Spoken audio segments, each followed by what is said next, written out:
কাদের ration card বাতিল হবে সেই বিষয়ে সম্পূর্ণ আলোচনা করব, কিন্তু তার আগে আমি আপনাদের কিছু বিষয় মনে করাতে চাই। আপনারা যদি আমার আজকের এই ভিডিও সম্পূর্ণ দেখেন, আশা করি আপনাদের কাছে অনেক বিষয়ই পরিষ্কার হবে। এসআইআর যখন শুরু হয়েছিল তখন কি বলা হয়েছিল যে রোহিঙ্গা অনুপ্রবেশকারীদের নাম ভোটার তালিকা থেকে বাদ যাবে। তারপরে কি শুনলাম আমরা, যে যাদের 2002 সালের ভোটার তালিকায় নাম আছে, যাদের বাবা মায়ের নাম আছে, তাদের কোনো অসুবিধা নেই। এবং আমরা এটাও শুনেছিলাম যে যদি সামান্যতম অসুবিধাও থাকে তবুও তার ভোটার তালিকা থেকে নাম বাদ যাবে না। কিন্তু তার পরবর্তী সময়ে আবার কি দেখলাম, এলো লজিক্যাল ডিসক্রিপেন্সি। সেই লজিক্যাল ডিসক্রিপেন্সির ক্ষেত্রে সামান্যতম ভুলেও বা বিভিন্ন ধরনের মিসম্যাচের কারণে প্রচুর প্রকৃত ভূমিপুত্র এই দেশের মানুষ, তাদের নামও ডিলিট হয়েছে। এবার তাহলে রেশন কার্ড কাদের কাদের বাদ হবে? আমি সর্বপ্রথম বলি, আপনারা যারা ডিলিটেড হয়েছিলেন, ডিলিটেড হওয়ার পর যারা ডিওতে আবেদন করেছিলেন এবং পরবর্তী সময়ে সেটা এসডিও বা বিডিও অফিসে আবেদন করেন, ভালো করে বোঝার চেষ্টা করুন। বিচারাধীন নন, বিচারাধীনের আগে যে শ্রেণীর মানুষ ডিলিটেড হয়েছিলেন, আপনাদের প্রত্যেকেরই রেশন কার্ড 15ই জুনের মধ্যে বাতিল করা হবে। এই মর্মেই নোটিফিকেশন বেরিয়েছে। আরো বাকি বিষয়গুলো আছে, সেটা আমি বলছি। এবার এই জায়গাতেই আমার একটা প্রশ্ন, ওই ডিলিটেড ভোটারদের অনেকেই ফর্ম 6 অ্যাপ্লাই করেছিলেন, অনেক ব্লকে হিয়ারিং হয়েছে, কিছু সংখ্যক মানুষের নাম ফাইনাল ভোটার তালিকায় এসছে, সারা রাজ্য জুড়ে প্রচুর ব্লকে ওই ফর্ম 6 এর হিয়ারিংও হয়নি।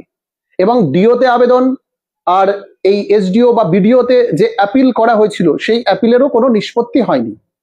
অর্থাৎ এই যে ডিলিটেড ভোটারদের রেশন কার্ড বাতিল হওয়ার প্রেক্ষাপটে প্রচুর এদেশীয় প্রকৃত এই জায়গাকার ভূমিপুত্র, তারাও তো অসুবিধার সম্মুখীন হলেন।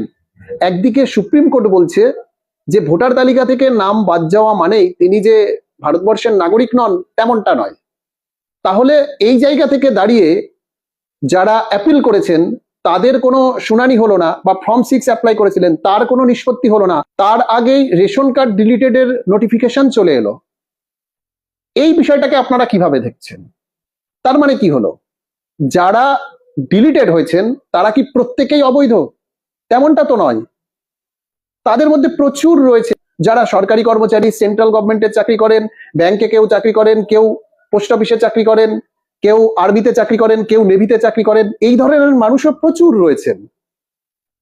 তাহলে এই ডিলিটেড হয়ে যাওয়া প্রত্যেক মানুষ, তারা এই নাগরিক সুবিধা অর্থাৎ এই রেশন কার্ড থেকে কেন বঞ্চিত হবেন? আপনাদের কাছে প্রশ্ন রইল।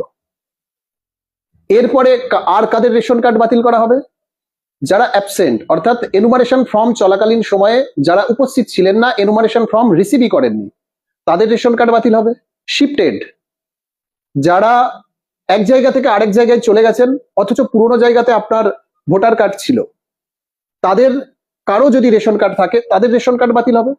ডুপ্লিকেট ভোটার, একই ব্যক্তির একই পার্টে বা অন্য কোথাও দুটো নাম রয়েছে, এই ধরনের ব্যক্তিদের যদি কারো রেশন কার্ড থাকে সেক্ষেত্রে বাতিল করা হবে। 2 হচ্ছে ডেড, যারা মৃত ভোটার, মৃত ভোটারদের নামও বাতিল করা হবে। তো এই জায়গাতে আমি আপনাদের এই শিফটেড ভোটারদের বিষয়ে একটা বিষয় পরিষ্কার করে রাখি। ধরুন কেউ বিবাহ সূত্রে বাবার বাড়ি থেকে স্বামীর বাড়িতে তার ভোটার কার্ড ট্রান্সফার করে নিয়ে এসছেন, কিন্তু ওনার রেশন কার্ড ওনার বাবার বাড়িতেই ছিল। এই এসআইআর এর সময় ওই ব্যক্তি যদি তার বাবার বাড়িতে শিফটেড ভোটার হিসেবে চিহ্নিত হয়ে থাকেন, তাহলে ওনার বাবার বাড়ির রেশন কার্ডটাও কিন্তু বাতিল হবে।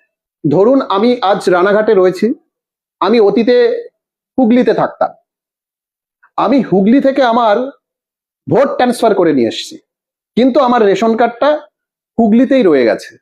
সেটা আমার পরিবারের কেউ বা আমার বাবা বা আমার ভাই বোন যেই থাকুক না কেন, তাদের কাছে আমার রেশন কার্ডটা রয়ে গেছে। আমি যখন ভোটার কার্ড ট্রান্সফার করে নিয়ে এসেছি, এবারের এসআইআর এ হুগলিতেও যদি আমার নামটা থেকে থাকতো তাহলে আমি হুগলিতে শিফটেড ভোটার হিসেবে চিহ্নিত হতাম। সেক্ষেত্রে হুগলিতে যদি আমার রেশন কার্ডটা থেকে থাকে তাহলে সেটাও বাতিল হবে। এর বাইরে ডিলিটেড ভোটারদের মধ্যে যারা সিএ তে আবেদন করেছেন তাদের তথ্য দেখা হবে, তাদের রেশন কার্ড বাতিল নাও হতে পারে। এবং বিচারাধীন থেকে যারা ট্রাইব্যুনালে অ্যাপিল করেছেন, ট্রাইব্যুনালের এখনো কোনো নিষ্পত্তি হয়নি, এই ধরনের ব্যক্তিদেরও রেশন কার্ড আপাতত বাতিল হচ্ছে না। কিন্তু মূল বিষয় হচ্ছে এই ট্রাইব্যুনালে আবেদন করে রেখেছেন, সেগুলোর নিষ্পত্তি হওয়ার পর বাকি কারা টিকলেন বা টিকলেন না, তাদের ক্ষেত্রে আগামী দিনে কি অপেক্ষা করছে সেটা আমাদের দেখতেই হবে। আপনাদের যাদের ভালো লাগে আপনারা অনেকেই আমার ভিডিও দেখেন বা সমর্থনও করেন, কিন্তু অপ্রিয় বাস্তব এটাই, এসআইআর সংক্রান্ত বিষয়ে আমি কোনো ভুল তথ্য আমার জ্ঞান ও মতে তুলে ধরিনি, এবং অতীতে যে সাবধানতার জায়গাগুলো আমি আপনাদেরকে তুলে ধরেছিলাম, আমার মনে হয় ধীরে ধীরে আপনারা সেই বিষয়গুলো উপলব্ধি করবেন।